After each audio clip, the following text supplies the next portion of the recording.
Le film commence comme le Care Suite, une fille de 18 ans, raconte ce que c'est d'être un adulte. Elle vit seule chez elle parce que ses parents, qui sont avocats, sont permanents à l'étranger. Elle parle de la façon dont elle trouve une échappe dans l'écriture et aspire à être aimée et à ne pas se sentir seule. Elle mentionne de rencontrer un professeur qui est aussi écrivain. Le Care entre en classe où est déjà Jonathan Miller, professeur de littérature. Même si le cours ne commencera pas encore 1 heure. Elle lui dit qu'elle vit à Lovell Hill et qu'il est très étonné. Il lui donne une liste de livres qu'ils vont parcourir en classe et elle lui dit qu'elle les a tous lus, ce qui l'étonne encore plus. Bientôt, son ami Winnie se joint à eux et nous apprenons que c'est sa 2e fois à ce cours. Son estomac grogne et elle sort avec le Care pour de la nourriture. Après leur départ, Jonathan a vérifié les livres que le Care a apportés en classe. Son ami et collègue Boris entre et demande ce qu'il lisait.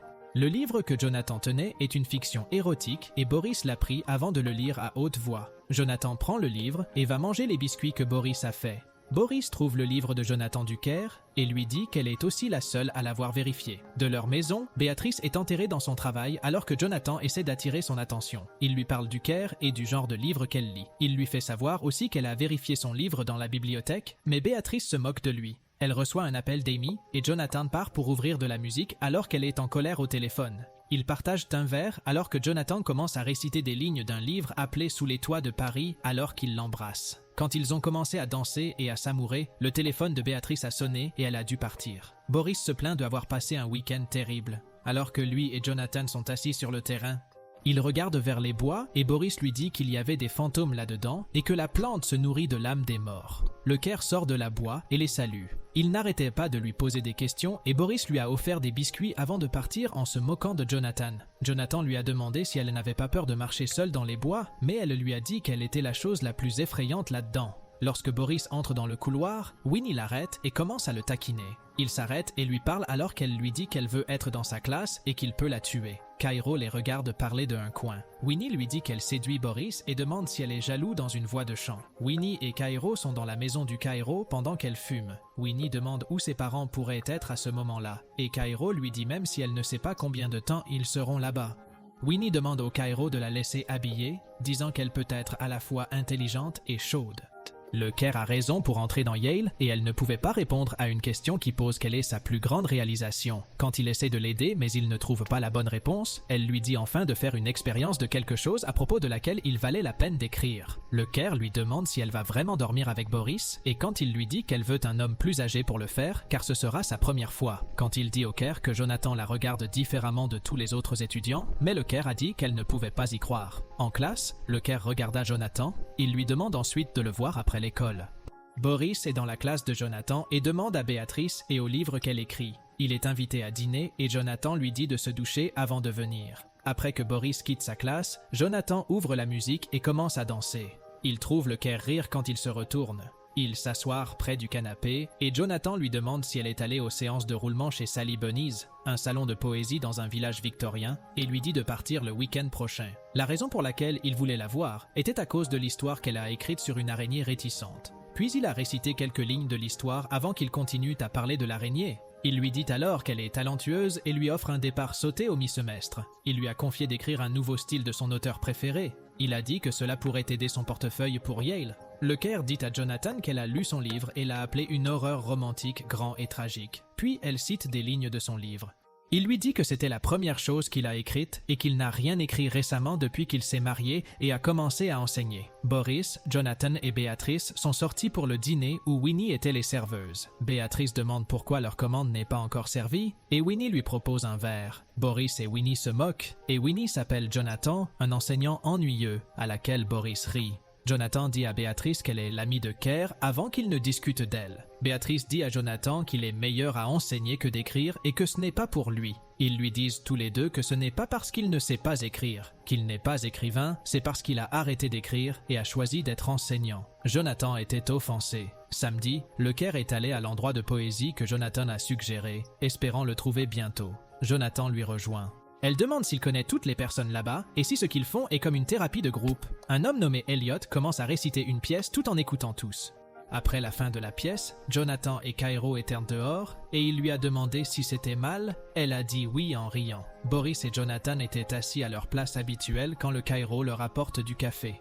Boris lui propose un biscuit qu'il a fait et elle lui suggère de les vendre pour collecter de l'argent pour son équipe et qu'elle aidera Jonathan à l'école. Jonathan reçoit un SMS de Béatrice suggérant qu'ils partirent en voyage pour le week-end. Kerr et Winnie passent par la classe de Jonathan pour le trouver, se précipitant à partir. Il leur raconte le voyage avec sa femme. Le Kerr lui demande l'approbation de l'écrivain qu'elle a choisi pour le mi-mandat. Ils ont parlé un peu, et il est parti quand il a commencé à se moquer du Kerr pour la façon dont elle a parlé à Jonathan en se montant sur son bureau, et Boris est entré vers eux en parlant. Il dit d'accord avec l'idée de cuisson des biscuits et leur demande tous les deux d'aider lorsqu'il l'arrête et demande son numéro pour faciliter et rapidement. Après avoir reçu le téléphone de Boris pour appeler le Kerr, elle l'a mis dans sa poitrine et est sur le point de partir. Mais Boris le reprend. Jonathan attendait que Béatrice termine quand il a reçu un appel du Kerr sur son téléphone. Il avait son téléphone dans son sac et elle a appelé pour lui demander de le déposer chez elle. Quand il arrive, il pleut et il demande au Kerr de venir à son côté où la pluie coule. Avant qu'ils s'embrassent, Cairo regarde la télévision chez elle et se souvient de ce qui s'est passé pendant que Jonathan est assis à la maison avec Béatrice. Béatrice s'excuse d'avoir annulé leurs vacances à cause du travail. Après avoir reçu la mission à mi-parcours du Kerr, il sortit et commença à la lire. Elle a écrit une histoire intime qui a été décrite par eux. Jonathan a commencé à se plaire en lisant l'histoire. Lundi, le Kerr attendait Jonathan dans sa classe et il l'a salué froidement après l'avoir passé devant elle. Il lui dit qu'elle doit choisir un autre auteur parce que son histoire n'est pas appropriée. Il lui demande pourquoi elle a choisi ces matériaux et elle lui répond que c'est à leur sujet.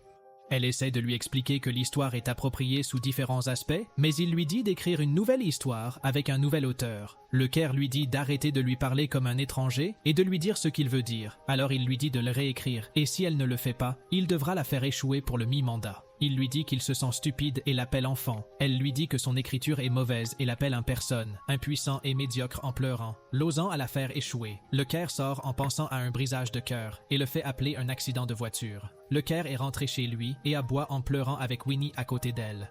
Jonathan rentre chez lui et dit à Béatrice qu'il a eu une mauvaise journée, à laquelle elle lui propose un verre. Il lui raconte la conversation qu'il a eue avec le Kerr et l'histoire qu'elle a écrite. Béatrice lui demande avec enthousiasme de lui montrer l'histoire. Après avoir lu, elle fait dire à Jonathan comment le Kerr l'a décrit dans l'histoire. Kerr demande à Winnie de la distraire et elle lui demande de mentionner un SMS à Boris disant qu'elle est ivre et ce qu'il fait. Jonathan continue à réciter la ligne de l'histoire du Kerr alors que Béatrice prend sa main et lui fait la toucher. Ils ont arrêté de se faire quand ils ont vu Boris frapper et entrer. Winnie dit au Kerr qu'elle veut être aimée par Boris et qu'elle veut qu'il couche avec elle. Kerr lui fait dire à Boris qu'elle est avec elle et qu'ils font ce que les filles font quand elles sont seules la nuit. Béatrice trouve Boris sourire à son téléphone et demande avec qui il envoie des SMS, mais il ne lui dit pas. Il répond à Winnie lui disant de se coucher. Le Kerr s'encolère et dit à Winnie d'enlever sa chemise car ils vont se faire pour Boris. Ils se sont rapprochés et ont commencé à s'amourer pendant que le Kerr prit une photo et Winnie l'a envoyée à Boris. Plus tôt ce jour-là, le Kerr avait envoyé l'histoire qu'elle a écrite au directeur. Béatrice reçoit un appel de là et la donne à Jonathan. Boris décide soudainement de partir, en disant son revoir à Béatrice. Jonathan apprend que le directeur a reçu l'histoire du Kerr et en raconte à Béatrice et qu'il pense que le Kerr l'a fait. Il dit que si elle peut les convaincre que quelque chose s'est passé entre eux, il pourrait perdre son emploi. Béatrice demande si quelque chose s'est passé entre eux quand ils sont adolescents, ce qui est très dangereux, et s'il devrait savoir ce qu'il fait. Les jours suivants, le Kerr n'est pas arrivé à l'école et Winnie avait l'air très triste. Elle a demandé à Jonathan s'il l'avait vu, mais il a dit froidement qu'il n'avait pas vu. Le Kerr et Jonathan étaient interrogés par le directeur, Joyce.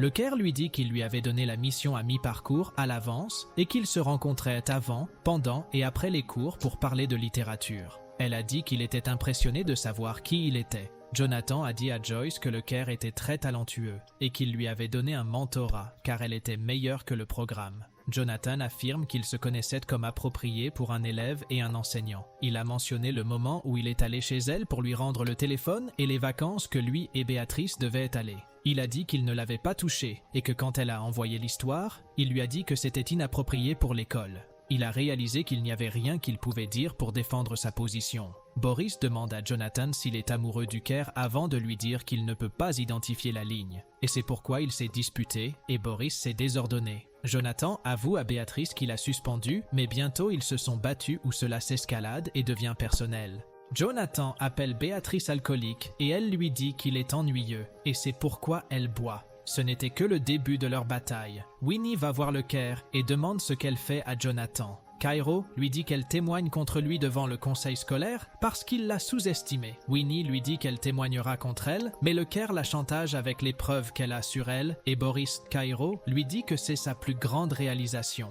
Le film se termine par une scène poignante. Le Caire se tient sur son lit, lisant son essai sur elle et Jonathan, tandis que Jonathan perd son emploi. Boris et Winnie passent l'un à côté de l'autre comme des inconnus. Finalement, le Caire retrouve Jonathan à l'école et éclate en sanglots en le voyant. Malgré sa douleur, elle affirme que l'expérience l'a transformé en quelque chose de nouveau, un héros, un méchant et un écrivain. Nous espérons que cette vidéo vous a plu. Consultez les prochaines recommandations à l'écran et n'oubliez pas de vous abonner pour plus de contenu passionnant. À très bientôt pour une nouvelle découverte.